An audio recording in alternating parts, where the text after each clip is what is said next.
You're tuned in to AfterBuzz TV, the ESPN of TV talk. Now, let the buzz begin. Hello, AfterBuzzers. Welcome to another episode of Teen Mom OG's AfterBuzz After Shows. I am Mackenzie Fain, and sadly, I'm alone tonight. Mama Lee is not in the building, unfortunately, so we'll bang this out together, just you and me. So we have today season 8, episode 10. This was the Father's Day episode that aired last night. It was called Father's Day Follies. Follies? I didn't really get that. I don't know if anybody else did, but comment below if you did. It was overall a pretty good episode. It was pretty good. I think we learned a lot. We got to see more of the families in a more vulnerable time like Father's Day. You know, it's really cool to be able to see Macy and the kids and you know, Cheyenne's dynamic. It's really cool to see what they do on holidays like this per se. So we'll jump right on into it. We have Carly's birthday. So we start with Caitlin. We have Carly's birthday, 10th birthday coming up. I know we had touched upon it in the past about how we were kind of surprised that they don't do anything for Carly's birthday, really. I mean, they have a cake for themselves and they celebrate, but they're really not sending gifts. They're not really sending letters and doing all that they can do, Caitlin and Tyler. But, you know, they're more open to talking about it with Nova as she's getting older. So, I mean, their part was very small, but it's very big as far as emotion and, you know, how deep this whole thing is with, you know, trying to figure out the best way to tell the kids and what it's going to be like when they grow up. And I can't even imagine how difficult that must be. And they talk about, you know, the birth parents have to talk to, or the adoptive parents have to talk to the adopted children about, you know, that they were adopted and kind of tell them about their journey or about their parents. And, you know, I think it's, you know, they say that it's their responsibility to kind of tell them. And then vice versa, the same thing with the birth parents have to tell the other kids, their kids, if they have them, and especially in this situation. And Caitlin says, you know, nobody talks about that. And that's so true. It's such a hard thing on both sides to kind of, how do you explain to little kids or young kids that it just wasn't the right time and they were young themselves. It's just kind of something hard for kids, I think, to grasp at that age, or really, you know, a kid at any age is a kid. But it was really sweet. Tyler picks up Nova from school and, you know, she's just so excited about the thought to having a cake and, you know, for Carly. And she's like, where is Carly? And it was just so sweet. I mean, she's such a cutie saying she's going to share the cake with Carly. And Tyler's like, yeah, I'm sure you will. I'm sure you would if she was there. But in sharing her toys, it's just so cute. So Tyler does talk about how he wonders how his two girls, Veda and Nova, are going to react to the fact that they're always celebrating Carly, whether she's around or not. Tyler said, you know, I wonder if they're going to embrace it, if they're going to be like, why are we doing this? I don't really care. He's like, I wonder if it's going to turn into a more me and you thing, which that's pretty valid. I mean, I don't know. You know, they're still young. I think it'll be exciting to do the cake and do anything for that matter at first. But yeah, I do wonder how they're going to react to it and how they're going to take it as they do get older and start understanding a little bit more. We move on to Cheyenne, who we get a lot of the Father's Day happiness going on. Matt texted Corey, happy Father's Day. And it's just really cool. Like, he's just such a cool guy to me. I really think that, to text him and to kind of sit there and tell Cheyenne, did you tell your father happy Father's Day? And she's like, no, I'm going to see him later. And he's like, so what does it matter? You're going to see him later. And I totally agree with him. I think, it's Father's Day. You wake up and you say Happy Father's Day. But it was nice that he kind of pushed her to saying it. And I thought Matt's parents were together, but I guess they're not. But on the last episode when Cheyenne met his parents, I guess they came together because that was both of his parents, right? I mean, clarify in the comments if I'm missing something or I'm getting it wrong. But I do think we met both his mom and dad. We just assumed that they were together, and then we found out that they're not together. But we do find out that Matt's parents kind of have the same situation that Corey and Cheyenne have, where they're very invested in the child, and, they kind of always just stuck to doing things by themselves, as a little, like, family unit, I guess you could say, which that's how they did it. That's how they're doing it.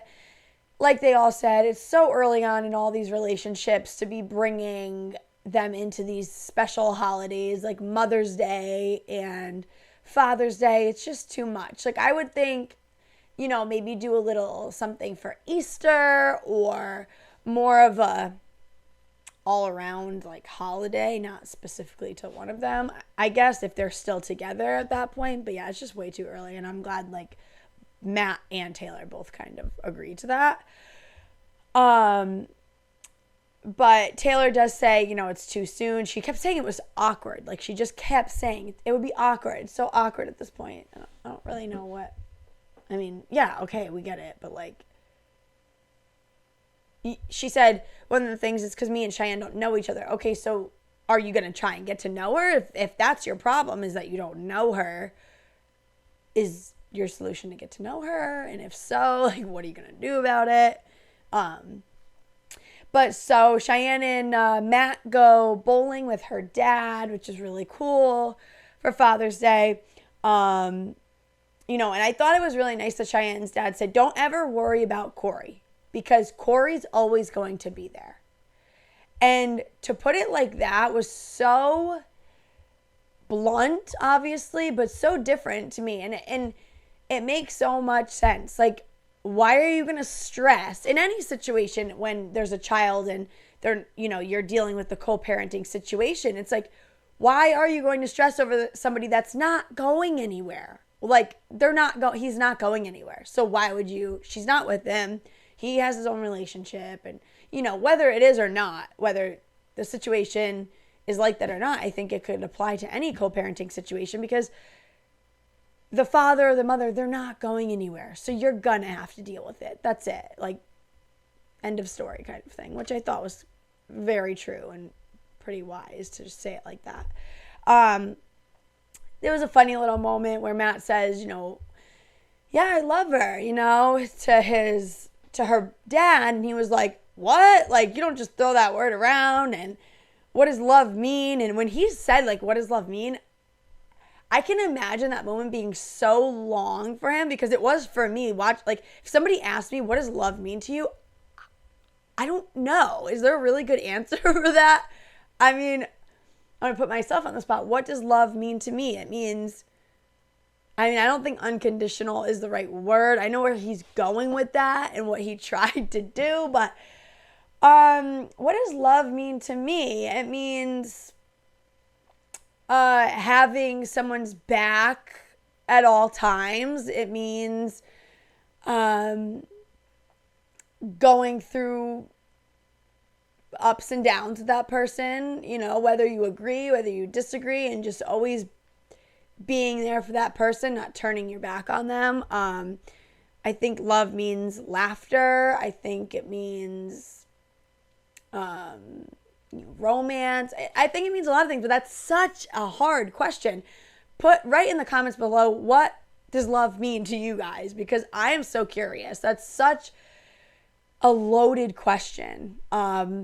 It's tough, especially meeting this guy for the first time, or if it was the first time, no, because that probably right at his birthday party, but one-on-one quality time. This is the first time, and they make a point of saying that.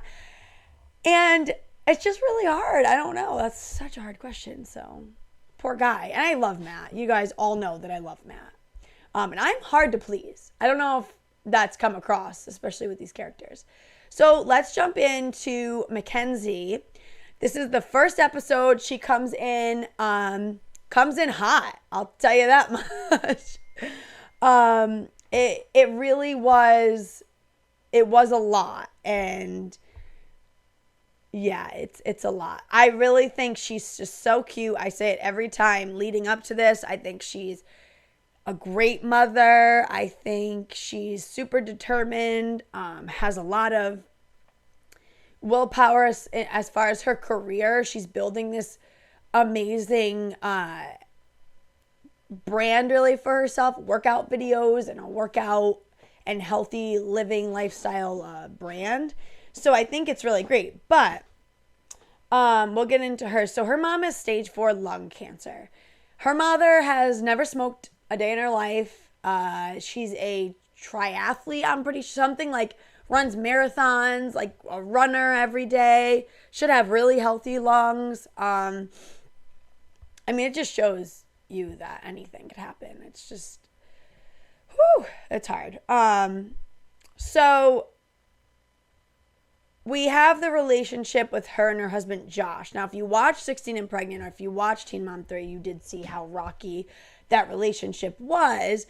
And it's not very much different. I mean, you still do see that, immaturity, the insecurity, and it's just a lot of the same stuff.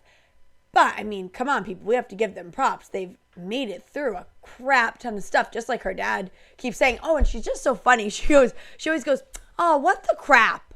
What the crap? I'm like, girl, I love that. But like, what the crap? Seriously, Josh. So he's doing his rodeo thing. I don't really know how that's a full-time job, but somebody figured that out, or I'll figure it out after. But if you know, write it in the comments so I can read it, because I don't understand how do you make money by it? How is that a full-time job where you're going to support a wife and 3 kids? I don't know. But yeah, and he's away a lot. That just seems so crazy, especially because we know that she hated it from the beginning. She's always hated that. And it's like, dude, you have 3 kids and you're doing this super dangerous job. Now, my husband has a really dangerous job too, so I guess I don't really have any wiggle room, but it's like, this guy's riding on horses all day, or like whatever, bulls. I don't know what it is. Anyway. So it's funny, the kids, this is a little tidbit, but like the kids listen to Josh a lot more than they do Mackenzie. I just thought that was funny. Like, I mean, that's pretty typical. I feel like dads are, I don't know, usually a lot more stern. So Josh, a lot of the things that she was saying he was saying to his dad when they hung out on Father's Day, Josh, was that she's kind of jealous. A lot of cheating does happen with rodeo guys, he was saying. And it has that stigma and whatever. And he's just so monotone. I mean, it's hard to like read him. But yeah, I guess she gets this text message from one of Josh's friends, rodeo friends, wife. And she found out that her husband picked up a girl at the bar and Josh is with him. Now, at first I was like, maybe she just doesn't know if he picked up a girl too, and that's what she was mad about. But no, we find out he didn't even tell her that he was at a bar.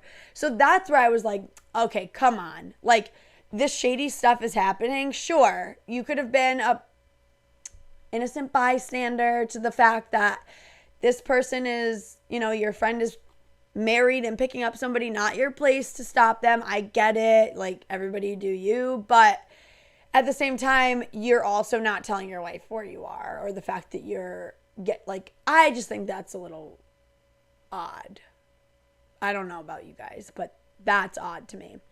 So then she sits down and talks with him. And again, it's just like, dude, like, she's pouring herself out to him, saying, I could never do anything. There's nothing in the world that would be worth it for me to even think about doing anything to jeopardize our marriage. What we have is so special, she says. And he's just so blah. Like, he doesn't have it in him to be, like, reassuring. And she literally has to say, you wouldn't cheat on me, would you?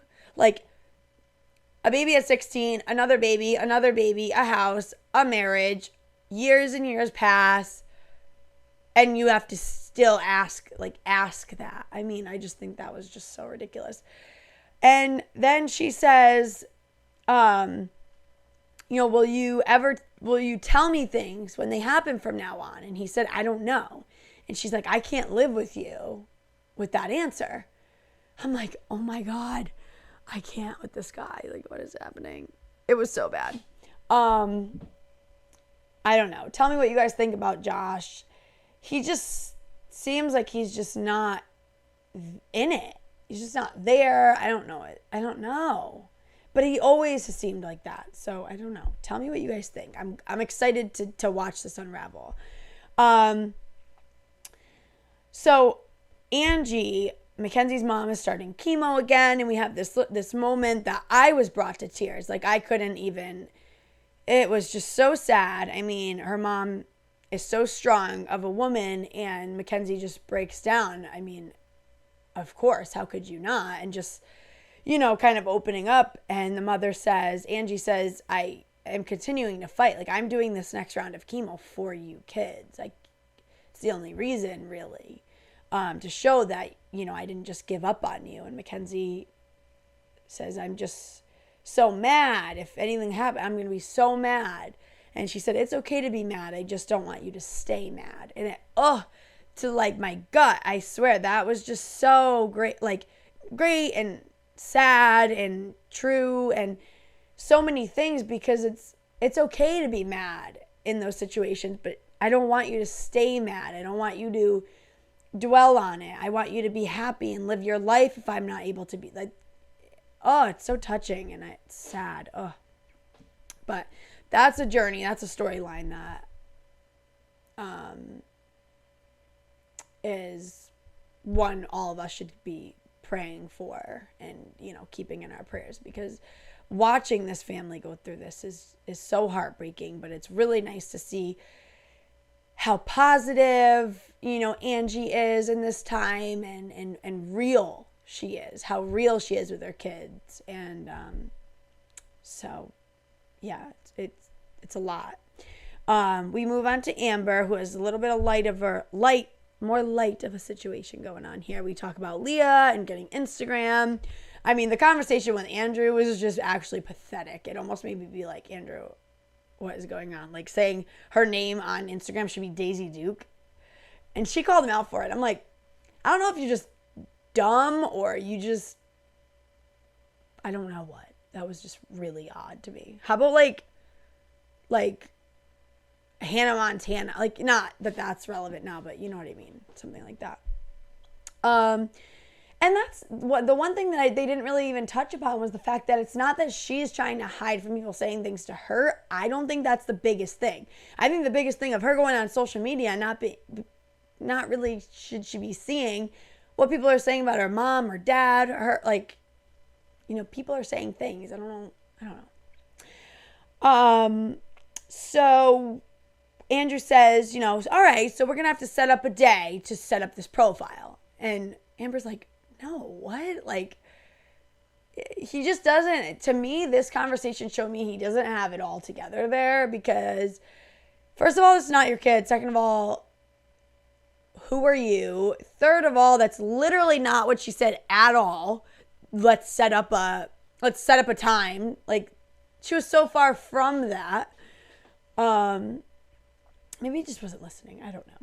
But Gary says, I want to let her be a kid and wait a few years. And then Gary talks to Leah about this, no social media. And that conversation went really nice. Like, he said it in a really good way. I just don't think, it's a good time. We've shown you things that people have said about me and Christina. And I mean, I do think it's harsh, but I think, yeah, she does need to see some stuff like that, because it is bad out there. And she's old enough to see, like, yeah, maybe I don't want to get myself into that kind of crap because look what they're doing to my parents, I guess. I don't know. But, you know, and he said, you know, before your 17th birthday, maybe 16th, maybe even 15th. Like, he was making it very, and she was okay with it. So it was cool. I was glad. We see Macy in the beginning with little Jade watering the garden, and she wants to tell her Macy a secret. And she's like, you can always tell me your secrets. And she says, I want to be a gardener. And I just thought it was so, I wouldn't have even thought of this, but I thought it was so cool of Macy to be like, we can go to the store right now, or we can go to the store and we can get you plants and vegetables to, or fruits and vegetables to plant, and you can be a gardener now. And she was like, but I don't have any clothes. And my first thought when she said that was, oh, we'll go buy you some overalls. And it was really cool that Macy was like, it doesn't matter what clothes you wear as long as you're doing it. You know, you're doing what you want to do. And so it was really nice.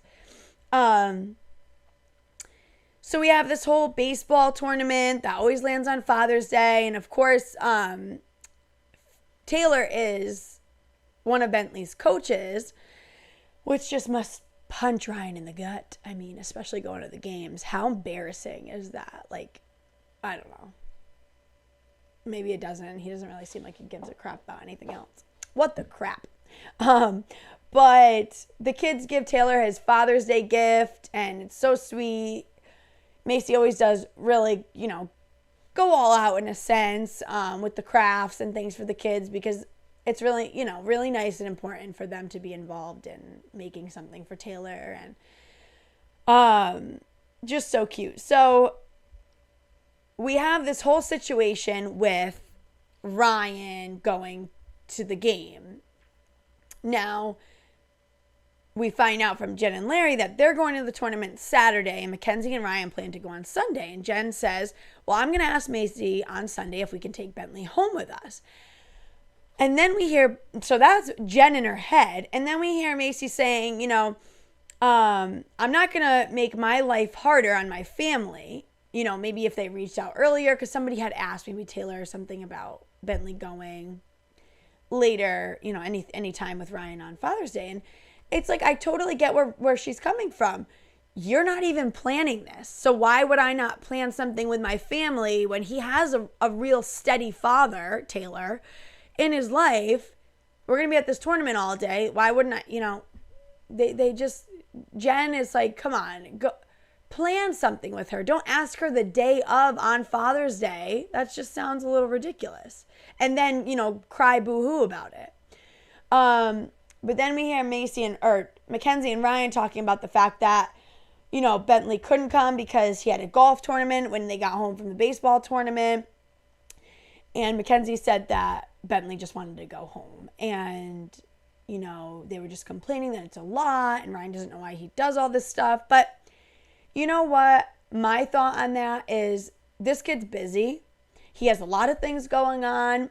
And they're great things. They're really great. And it's going to teach him really valuable lessons in life where you sign up for something, you stick to it. I'm sure they didn't force Bentley to sign up for this golf tournament. I'm sure, I mean, we see him on, so he loves golf. He loves to golf. So he signed up for it. And if you sign up for something, you follow through with it. And, you know, it is good to stay busy. And I think these are good skills. They're not killing this kid. Like, they're making it seem so dramatic.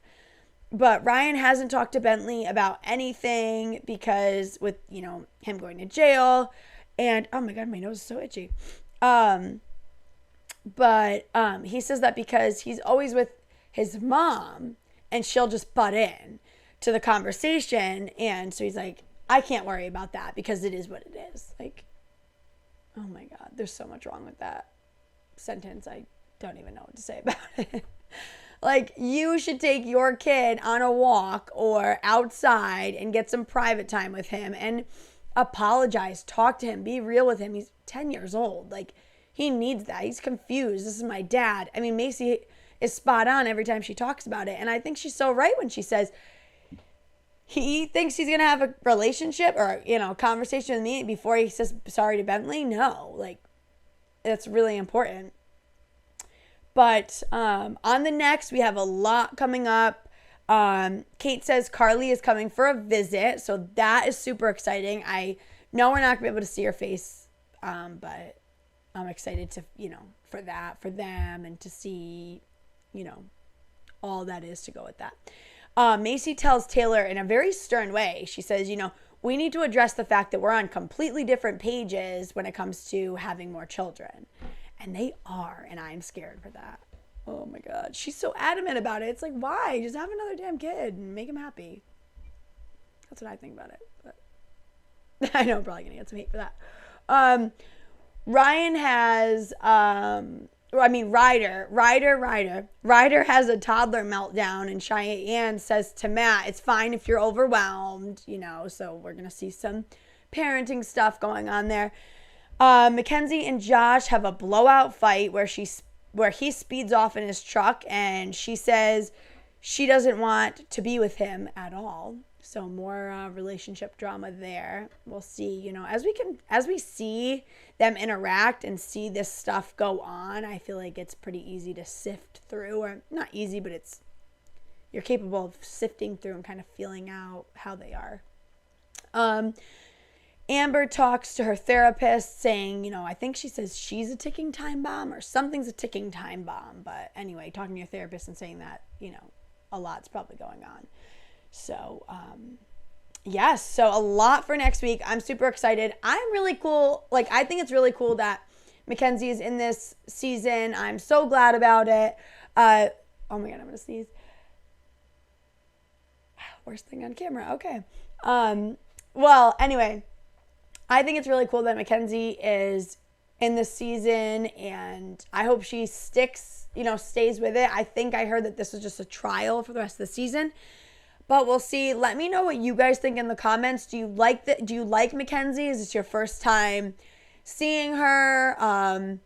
Do you like having this extra person lying around kind of thing? It was easier for me to keep track of the 4 of them. I think now we have 5, right?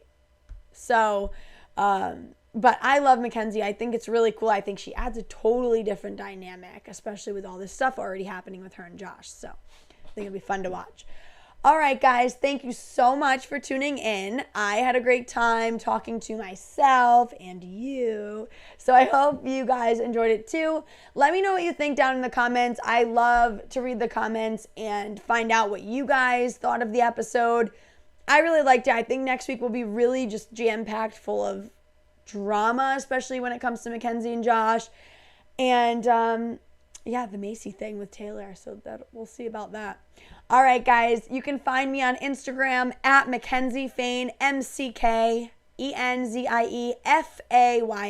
at Mackenzie Fane. And we will catch you next time on the after show for Teen Mom OG here at AfterBuzz TV. And Mama Lee should be back, so that'll be great. Bye, guys. Have a good one.